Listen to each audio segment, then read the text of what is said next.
எதையுமே நம்ம மறக்காத ஒரு உலகநாயகன் கமல்ஹாசன். அவர் ஒரு சமயம் ஒரு விஷயத்த சொன்னாரு. "சார், நான் வந்து ஏவிஎம்ல காலடி எடுத்து வச்சு வந்தவன். சரவணன் சார்ட்ட கேமரா எதுன்னு கேட்டா, அவர் கரெக்ட்டா கேமரா எடுத்து காமிச்சு வச்சு, அதனுடைய பயன்பாடுகள்லாம் விளக்கிச் சொல்லுவாரு. அதே மாரி எஸ்பி முத்துராமன் சாரும் எனக்கு எல்லா விதமான உதவிகளும் செஞ்சு இருப்பாரு."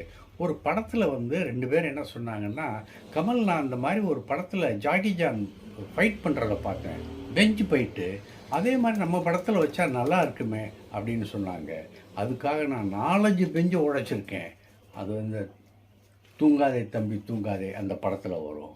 அதே படத்துல "வானம் மேலே போனால் வானம் கீழே போனால் என்ன, கி பூமி மேலே போனால் என்னன்னு" ஒரு பாட்டு வரும்.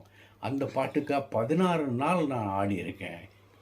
ஒரு பாட்டுக்காக அவங்க இவ்வளோ நாள் எடுத்துக்கிறோமேன்னு மெனக்கிடுறோமே அப்படின்னு அவங்க நினச்சி பார்த்ததில்ல. அதனால தான் அந்த படம் நல்லா வந்தது அப்படின்னு உலகநாயகன் கமல்ஹாசன் நினைவில் கூர்ந்தது எனக்கு இன்னும் பசுமையா நினைவுல இருக்கு.